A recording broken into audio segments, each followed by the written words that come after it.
Hi everyone, thank you so much for attending our virtual town hall on Reimagine Sam Trans. My name is Ryan McCauley. I work in the Government and Community Affairs team for Sam Trans. Just to set a couple ground rules and logistics, as the presentation is being given, we have members of our team monitoring the chat window, so if you have any clarifying questions about the presentation, go ahead and enter them there and we'll have one of our team members respond. Please note that chat comments will not count as official public comments. If you want to make a comment or want to share your thoughts, please fill out our online survey. This can be found at the project website, reimaginesamtrans.com/survey. This is linked in the video's description below. Note that the survey will close on December 31st. If you don't want to take the online survey, you can also email our project team at reimagine@samtrans.com, call our customer service at 1-800-660-4287, or if you want to send in any written letters or comments, please address those to P.O. Box 3006, San Carlos, California, 94070.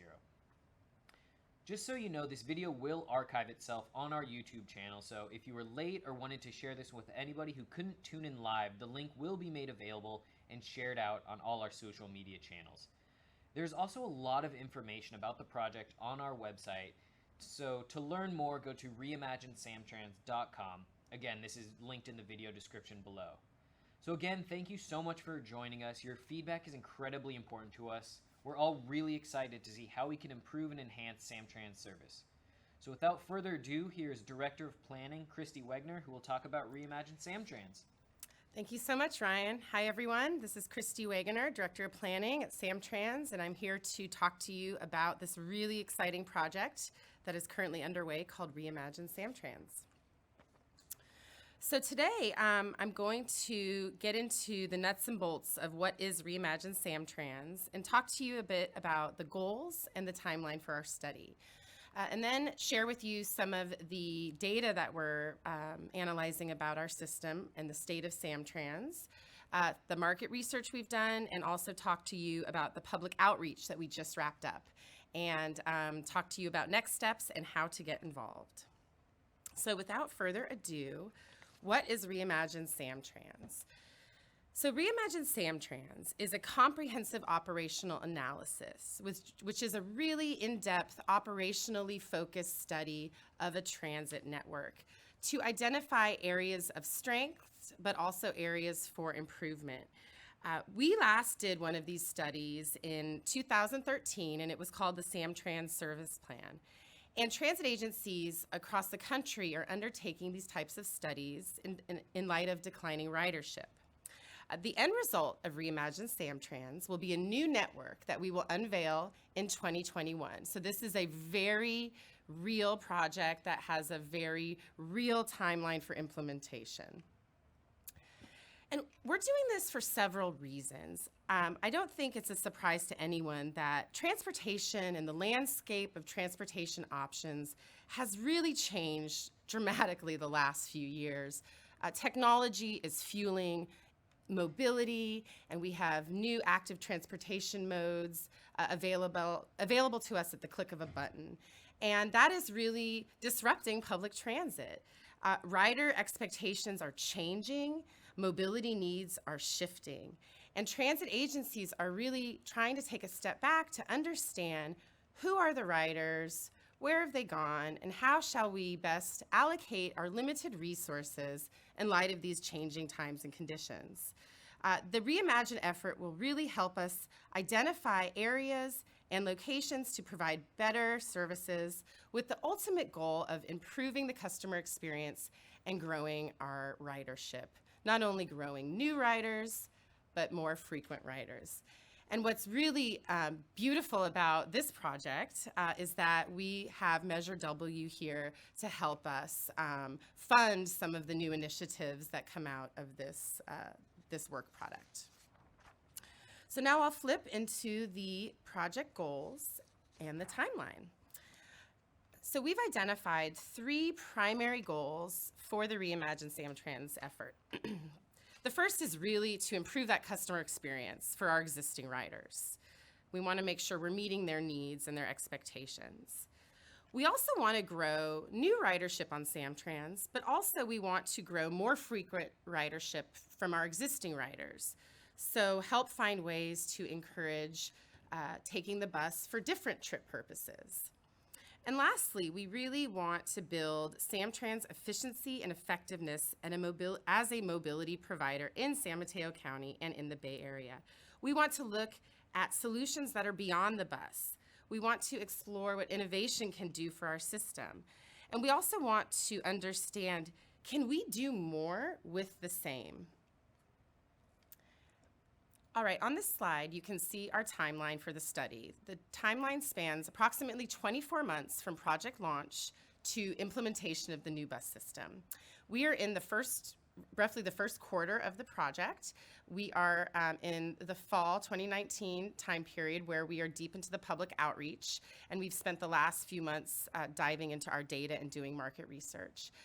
This opportunity for the first phase of public outreach is really our opportunity to listen to riders and non-riders about what you like about the bus service, what you'd like to see changed, where the pain points are, and just hear from everyone what types of service improvements or initiatives can SamTrans undertake to grow that ridership and to grow more frequent ridership.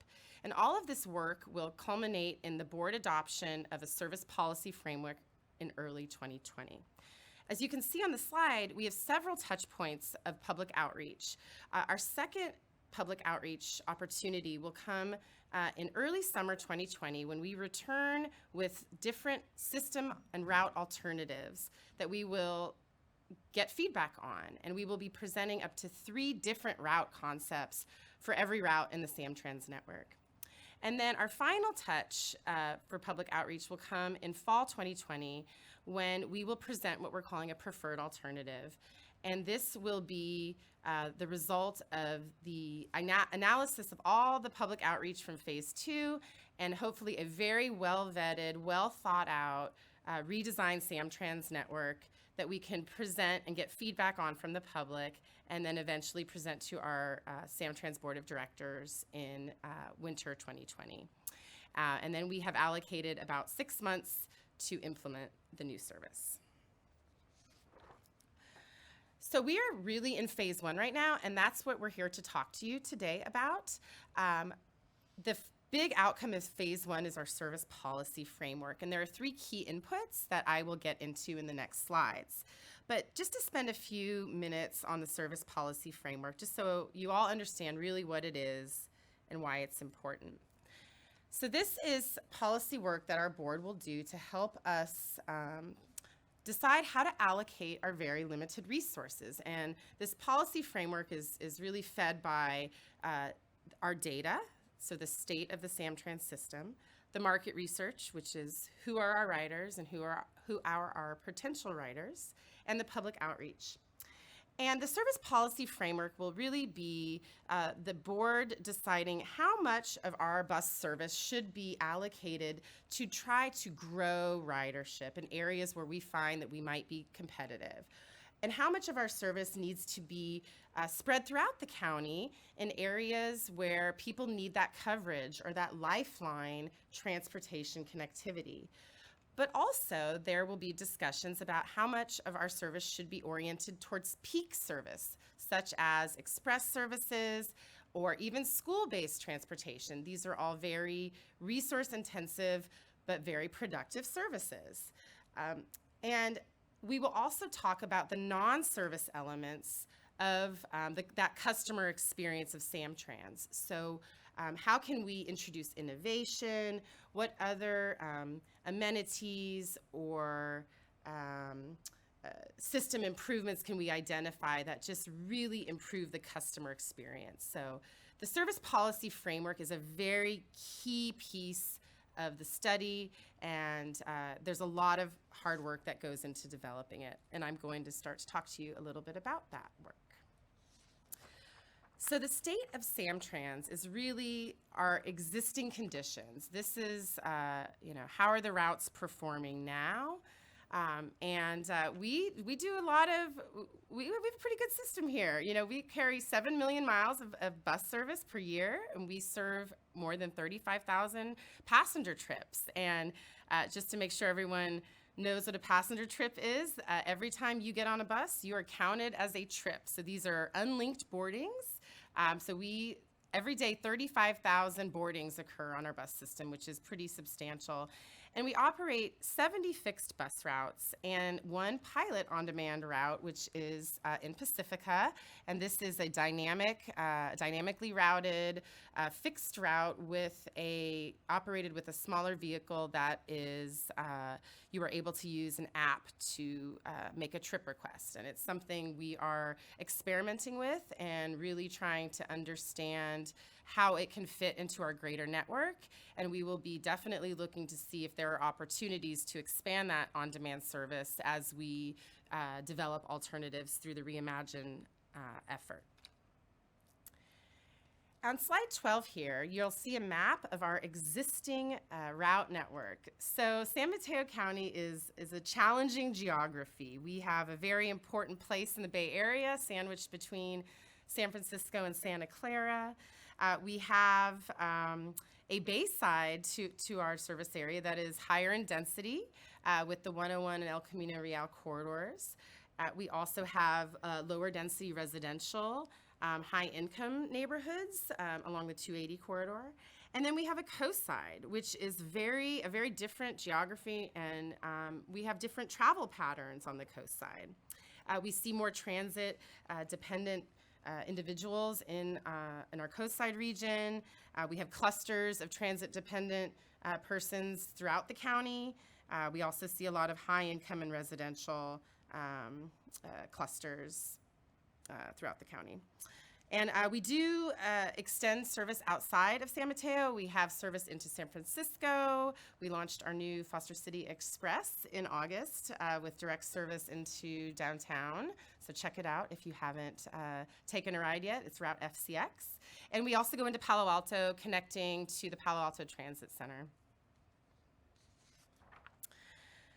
So one of the things that we are thinking about in our analysis of the state of the system is where have all the riders gone? And there are some things that we know about the Sam Trans rider. And we know this from survey data that surveys that we've conducted over the years. We also know this from census data and other data sources.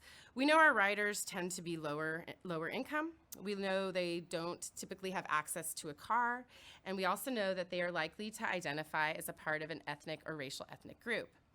And we also know that just from planning work and best practices, that transit is more successful, and you'll see higher ridership in areas where you have more population density.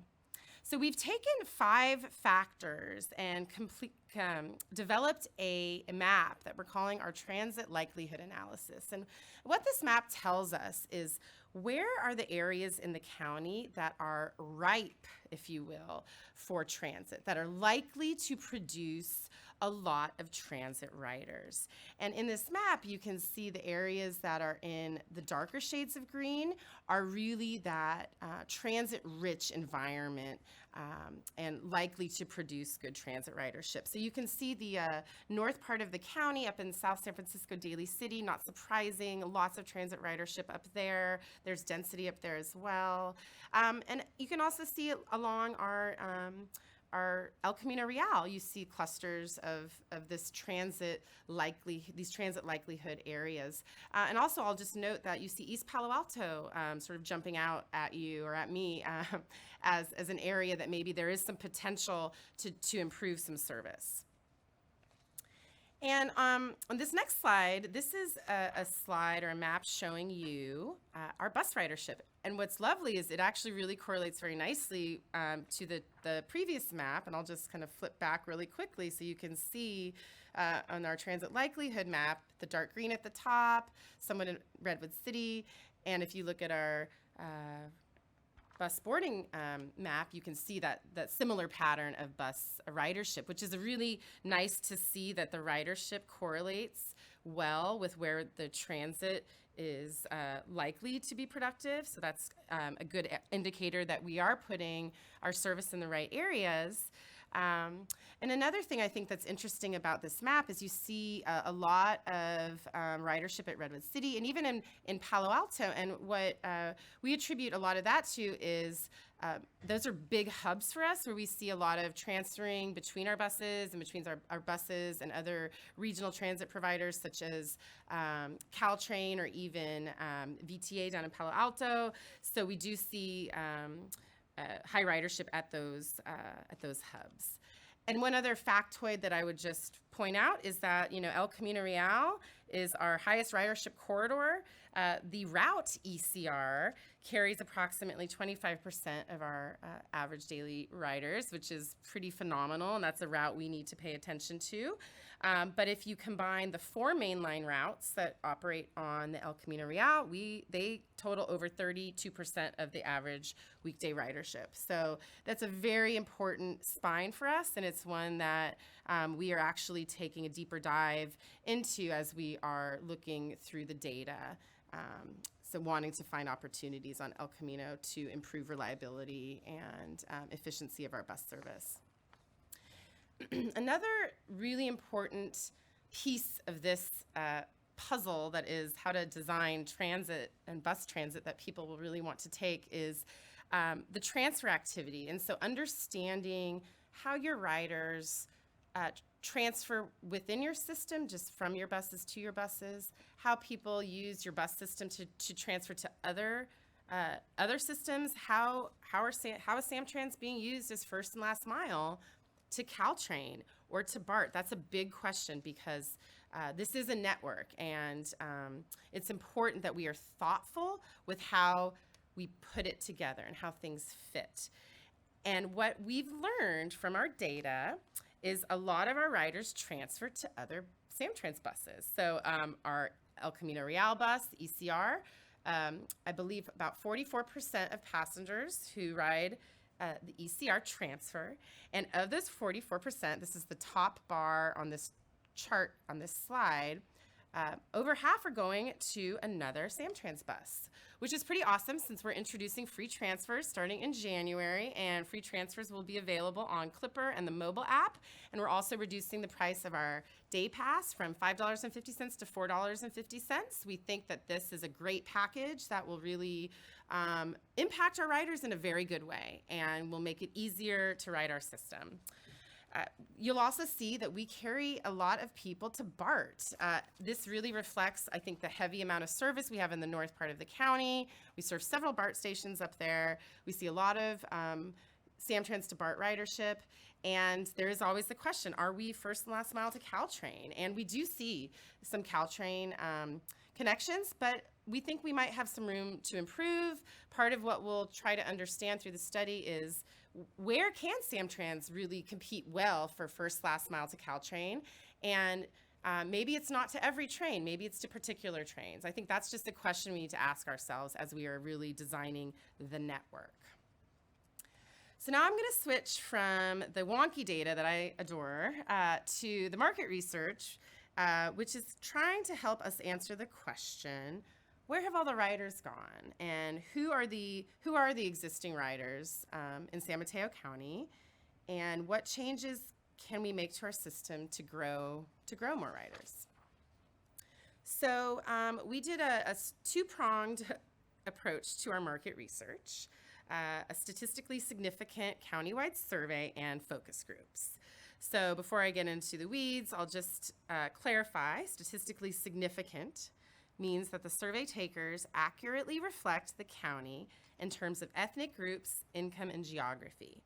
We sent out postcards across the county, did follow-up calls, and in the end had over 1,000 survey takers, really providing us a representative sample of the attitudes and awareness of SamTrans and its services. We also tested different ideas in this survey. Are people interested in better real-time information or dynamically routed shuttles or bike share, things of that nature? We also wanted to understand how people used SamTrans and what their experience was with SamTrans. And what we've learned is that of the people surveyed, 28% had not heard of Sam Trans, but for those who had, a very significant portion said that Sam Trans is important to the community. We also talked to 3 different focus groups. We had 2 rider focus groups and 1 non-rider focus groups. And that was really informative in understanding what trade-offs people are willing to make to get better service, and also to understand what types of innovative things people are interested in. And one of our rider focus groups was held in Spanish, and it was I observed it, and it was very, very interesting. Our riders really do love our system in many ways. We have room to improve for sure, but there's definitely a hometown feel to this bus system, and people really do care about our buses. So last, I'm going to conclude with telling you about all the public outreach that we just wrapped up. I'm thoroughly exhausted after having been out talking to so many people for several weeks. So we were out the first 2 weeks in November talking to riders at bus stops, at transit hubs. We were riding buses. We were at farmers markets. We've been at the community colleges, really trying to get out as broadly as we can. We've also been presenting to different stakeholder groups. I think for anyone on this who's attending this webinar, if you are representing a group that might be interested in this, please get in contact with us, and we'll see how we can make a presentation happen or get you information. And also just please check out our website. We're constantly going to be posting the schedule of our events, which I think will probably be endless for the next 18 months. ReimagineSamTrans.com/get-involved. One thing I think is really super critical to mention that makes this project very near and dear to my heart is that we are doing very thoughtful outreach to our bus operators. Our operators are the eyes and ears of our service, and they know it far better than I do, and we need to tap into that knowledge base. And so we have been going to the different bases and talking to the workforce and really getting their thoughts on the system. And it's been really, really enlightening. I can say our workforce, they're really special, and they care about the service. So we're getting some good ideas from them. So how do you give your input? Take our survey. So we have a survey right now that's live. Ryan mentioned this as he introduced me earlier. ReimagineSamTrans.com/survey. This is our, tell us what you like, tell us what you don't like opportunity. This is what route do you ride? What services would you like to see Sam Trans try out? What types of things should we be thinking about? But really critically is, what trade-offs are people willing to make to get better service? And so we are constrained, even though we do have Measure W. We do, Measure W is not an unlimited resource for us. So we need to think strategically about how we allocate services, especially in light of having an operator shortage. Right now, our economy is super strong, and transit agencies across the country are facing challenges with retaining and hiring workforce, and Sam Trans is no different. And so we have to think about how to allocate our limited resources. So in the survey, we are going to ask respondents, what is more important to you? Is it frequency? Is it the span of service? So earlier, later, midday bus service? Or are you interested more in better weekend service? Right now, we see about half the number of riders on our weekends than we do on weekdays, and maybe we have an opportunity there to beef up those numbers and put service where we would generate that weekend ridership. It's also important to think about the non-service elements. So is it important that we go to new areas? We launched our new Foster City Express route. So is it better that we look for innovative ways to speed up the buses? Is travel time important for our riders? This can be as bold as the red Muni bus lanes. This can be as simple as just enhanced transit signal priority or larger bus stop spacing. There's a spectrum of ways to achieve this, and we're interested to know if this is important to our riders and our community. Are the timed transfers to regional transit important? real-time information. Is it okay to have an infrequent network, but you have really amazing real-time, so you know exactly where that bus is? I don't know. I'd like to know the answer to that. And lastly, shelters. You know, what we've learned from our riders is they really do value shelters. That's an important thing for them. So we're curious, what do others think? So what we need from you, if you have feedback on our service, now is the time. We are really taking a blank slate approach to this. You know, you won't hurt my feelings if you have some constructive criticism. So please give us your feedback, take our survey, share it with your friends and family, comment on our website, email us, you can call us. We'll definitely chat with you however we can. And next steps are here's our timeline slide one more time, just to show you again what's coming up is our service policy framework that our board will be adopting in the early part of the new year. And then we'll work through a few more points of public outreach through the rest of the project. So that concludes my presentation. I'll turn it back over to Ryan. Awesome. Thank you so much, Christy. And again, thank you everyone who's tuning in. We really appreciate your participation and dedication to this project. I know I speak for myself, but on everybody on behalf of the team, we're really excited about the future of Sam Trans service and how we can improve what we offer. So again, if you want to submit an official comment, we really want you to fill out that survey. Again, that's at reimaginesamtrans.com/survey. You can also email us at reimagine@samtrans.com, call our customer service at 800-660-4287, or if you want to write any sort of physical note, please send to P.O. Box 3006, San Carlos, California 94070.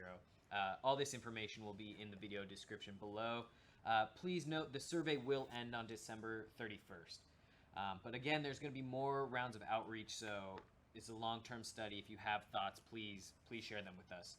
So again, we'll stick around for another 15 minutes to answer any questions. So if you have any, please go ahead and input them in the chat window, and one of our team members will do their best to answer it. Again, thank you so much for joining us, and have a great day. Hi, everyone.